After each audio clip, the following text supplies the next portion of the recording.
Ah, da kann man sich so hinlegen. Oh, oh, okay. Und der Fuchs macht mit, ist ja cool. Der stemmt sich mit dagegen. Ansehen, Karibus und Kleidung. Wow, noch mehr. Schneesturm. Okay, schauen wir uns mal den nächsten Einblick an.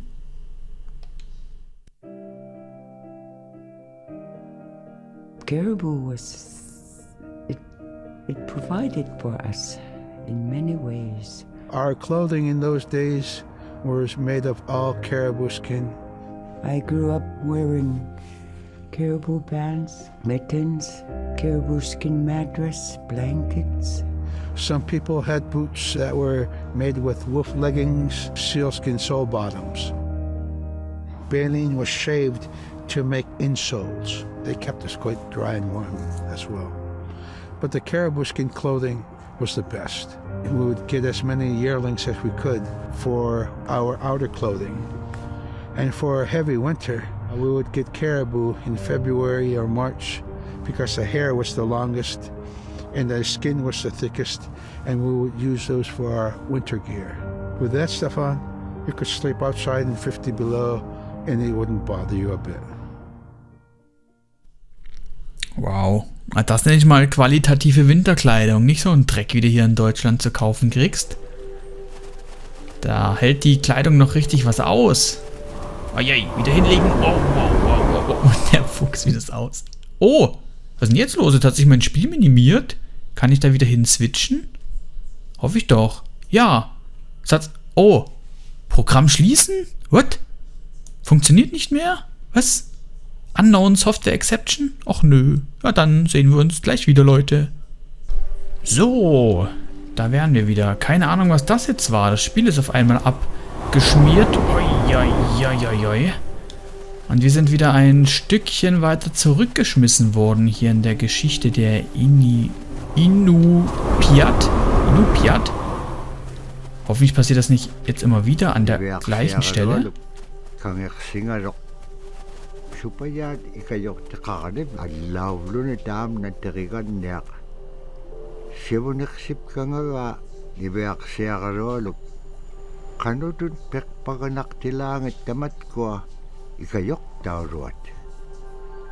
Ah, jetzt können wir auf diesen Fabelwesen entlanglaufen, auf den Helfern.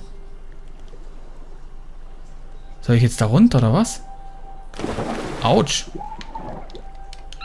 Nee, das war nicht gut, Fuchs. Warum soll ich nur auf das Ding drauf?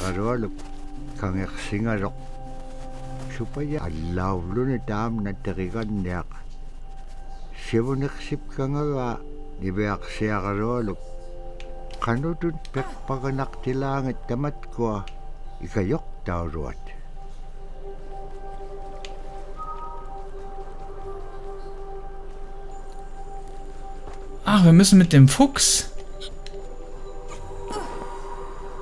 die Helfer rufen, sozusagen. Ah, uiuiui, das war knapp. Der Fuchs hat die Gabe, solche Helferlein zu rufen. Ups, rüber mit uns. Sila hat eine Seele. Ansehen. Ja, das tun wir doch gleich mal.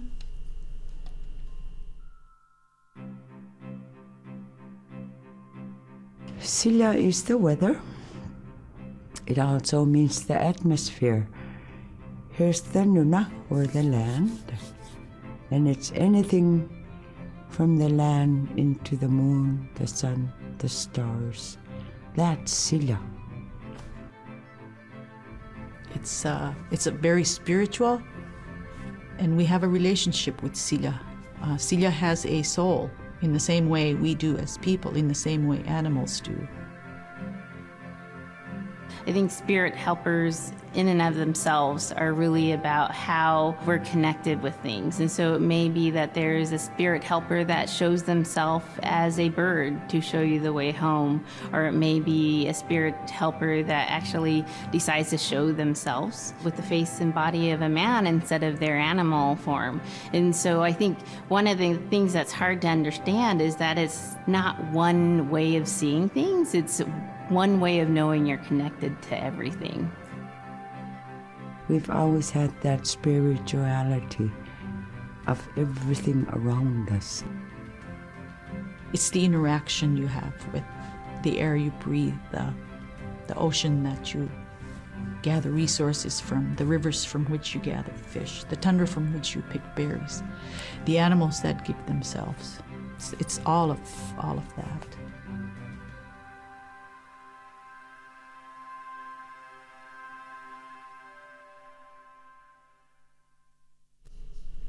Was für wunderbare Szenen. Der Einklang mit Mutter Natur sozusagen. So, laufen wir mal weiter. Oh, von Wand abspringen. Fuchs. L und A. Hops, der kommt jetzt hoch. So, und die muss etwas weiter. Runter.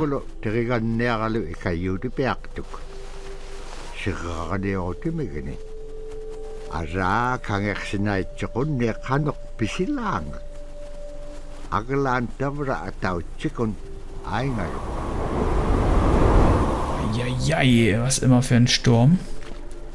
Gemeinsam fanden sie nach zu Hause zurück. Achtung, es naht ein Sturm.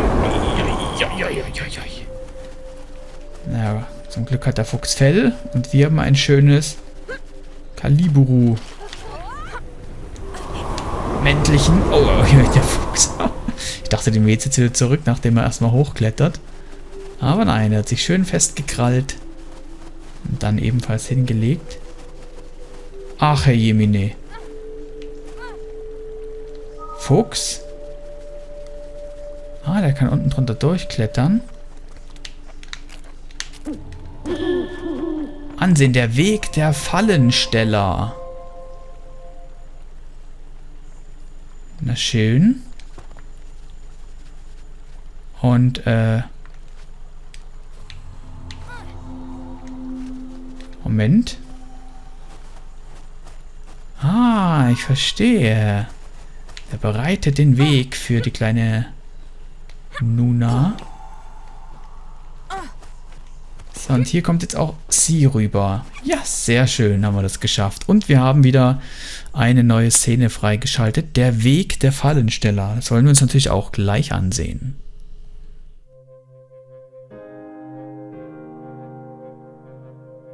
In the winter, when we were traveling, we didn't build sod houses, we built snow houses. In Canada, they call them igloo, but here in Alaska, we call them apuya. We'd do a day of travel, and then we'd make a apuya. The next day, my father would set traps, spend the day there, rest the dogs, give them something to eat, and then the following day, we continue to the next place. We'd go to my dad's sister, who had a house at Dubarg. They had a small sod house over there. We didn't have to do anything. We just visit with them, and my dad and my sister were glad to see each other, and they'd talk away while kids played outside or go to sleep. By the time we get back to our home, my father would leave us with our aunt or with my grandmother, and then he'd start on his trips and go check his trap line. We were not into 8 to 5 kind of time, you know. We're in a total different kind. We're in ecological time.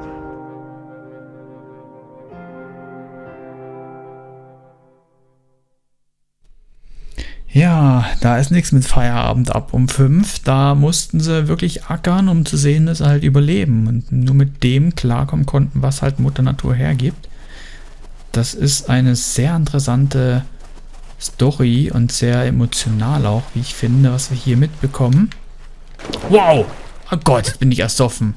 Ach, und jetzt bin ich gleich runter. Ach, und noch mehr ersoffen. Oh ja, Fuchs, es tut mir leid. Ich stelle mich gerade ziemlich blöd an, aber jetzt geht's weiter. Das war ein ziemliches Durcheinander jetzt. Sind ziemlich arg gerutscht. Können wir da auch... Oh, okay, also einfach ein bisschen dagegen lehnen. Dann fliegen wir nicht ganz so weit. Man muss ja aufpassen hier. Das kann ja sehr gefährlich enden sonst. Wow.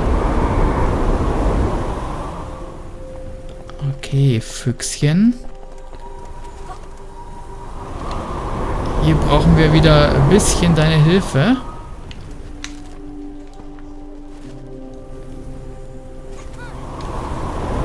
Eieieiei. Dieser Wind immer.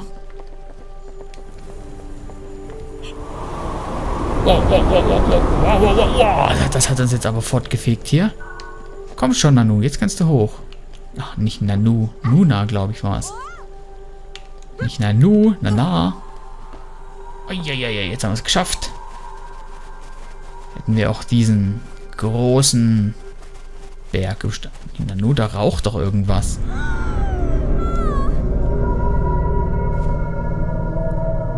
Das Dorf ist abgebrannt? Was ist denn hier los? What the heck? Errungenschaft freigeschaltet. Heimkehr. Ja, eine ziemlich traurige. Naja, wir wollen jetzt natürlich wissen, was passiert ist. Deshalb drücken wir mal A, um fortzufahren.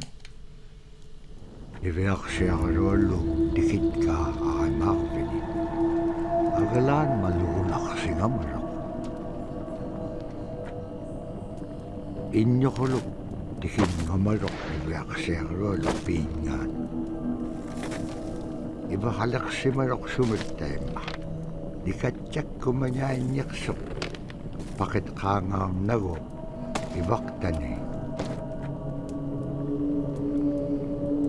nunakik iki waktu anikso inyungi tukutakta waniksit.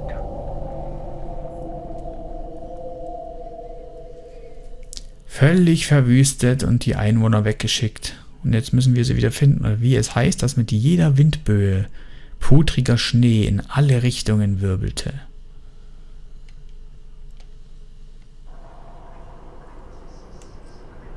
Och nein, armes Mädchen.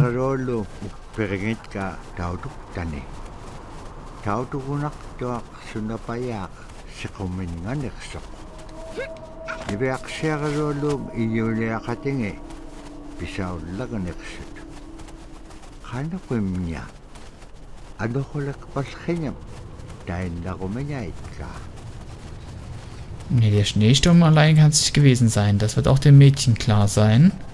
Die weiß ja noch nicht, dass der böse, böse Mann kam.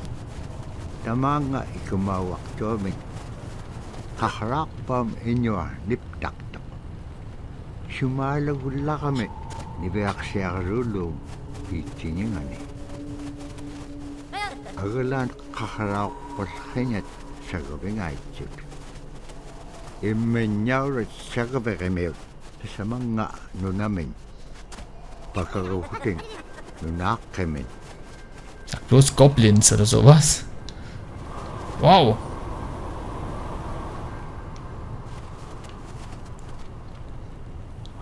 Aber mit dem Wind könnten wir da rüberspringen, oder? Wow. Ja. Wow. Eieiei. Fuchs. Wow. Und aber auch ständig. Wow. Ach, die konnte einfach so runterspringen. Ich dachte, das wäre jetzt ein bisschen zu hoch. Okay, aber hat sie überstanden. Mal so der Wind, dann so der Wind.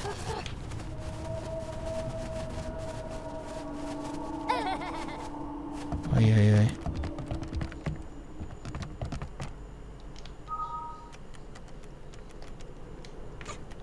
Ach, wir müssen hier hoch. Wow. Au, ouch. Okay, das war ein bisschen zu kurz. Wow. Eieiei. Okay, fahren wir bitte runter. Das Mädchen möchte auch noch da hoch. So. Und jetzt bringen uns geschmeidig auf die andere Seite. Aber wir können ja schon springen. Danke dir, lieber Vogelgeist.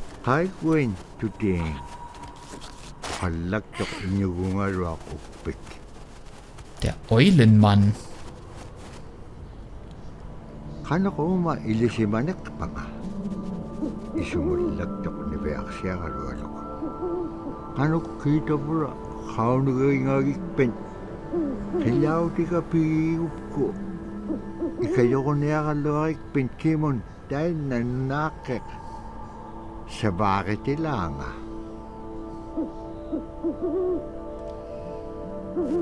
Die Trommel. Jetzt sollen wir wahrscheinlich deine Trommel finden. Ansehen, der Herzschlag der Gemeinschaft. Ein neues Filmchen. Film ab. Drum is something that's common to all cultures in Alaska.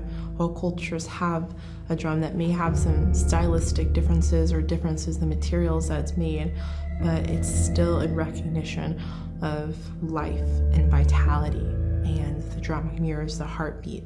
And when you continue drumming soon, it will be in line with your heartbeat, because that's what it's supposed to be, the heartbeat of the community, and it symbolizes vitality.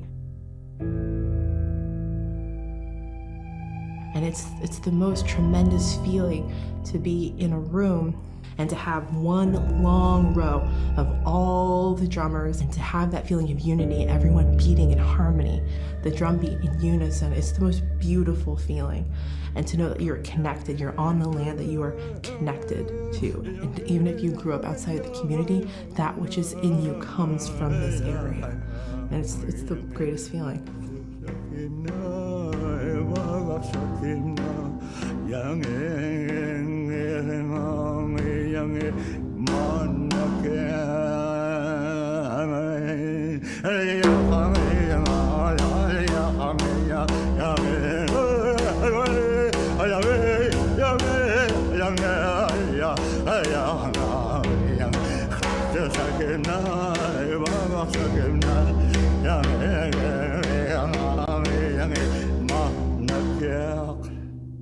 Man, I went at it and look what happens.